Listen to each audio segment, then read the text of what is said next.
annonceurs, chefs d'entreprise et autres. Bref, population d'ici et d'ailleurs, cet espace vous est réservé pour la promotion de vos produits et activités. Non seulement en français, mais aussi en fond, Ditamari, Fulfulde, Batoum, Dendi. À vous le choix. Pour en savoir plus, veuillez nous contacter au numéro suivant 97 64 79 91 ou 97 17 51 35. Sale temps pour les petits agités contre le président Talon. Keunom, Bokor, Kémi Séba et les autres dans la sauce. Vivement que le chef de la rupture donne publiquement le nom de son savon. Restez dans le juste et laissez les chiens sans collier aboyer de toutes leurs cordes vocales. C'est cette sagesse africaine qui est en cours en République du Bénin sous la rupture. Que ce soit ceux qui avaient déclaré tôt leur haine ou ceux qui se sont fendus d'en fabriquer une contre le président Patrice Talon après avoir mangé et dormi près des assiettes, tous ceux qui osent rêver d'affronter le chef de l'État béninois tombent aujourd'hui comme des mouches. Au début de la crise d'adolescence publique d'Olivier Bokor pour se porter candidat, le président Talon, très bienveillant avec son ami, l'avait presque supplié de ne pas perdre de sa lucidité.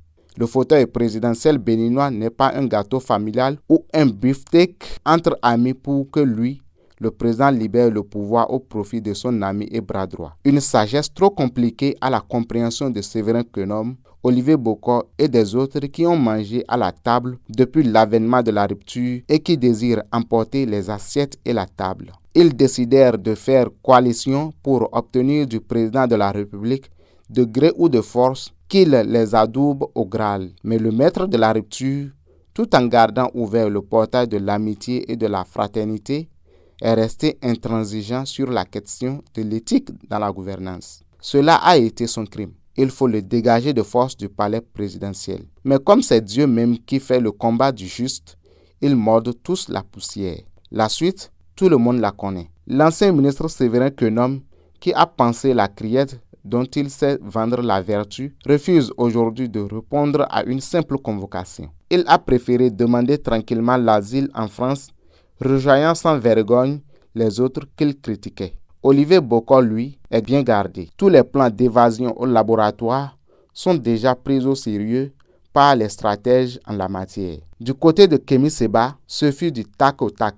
C'est par la même arrogance avec laquelle il s'attaquait impunément au président Talon qu'il est tombé. La France dont il critique tout était là peinard quand il est monté sur ses gros sabots pour aller se faire cueillir telle une mangue mûre. Pourquoi entrer illégalement en terroriste sur le sol français? La France qui veut prendre tout son temps pour régler son cas ne s'empresse même pas pour donner tous les chefs d'accusation qui militent à son arrestation. Il faudra reconnaître avec le président béninois que quand on s'acharne contre lui par simple haine bestiale, on tombe tout seul. D'autres diront que la chose devient une question de savon. Mais personne ne croira le président Talon s'il dit qu'il se lave simplement avec du palmida. La saison n'est pas bonne pour penser à nuire au président Talon. L'autorité du président de la République est établie par Dieu. Affronter un président sans raison soutenue est simplement se griller dans de l'huile chaude. Kémi Séba a déjà retrouvé tous ses esprits depuis que des policiers français lui ont porté des menottes.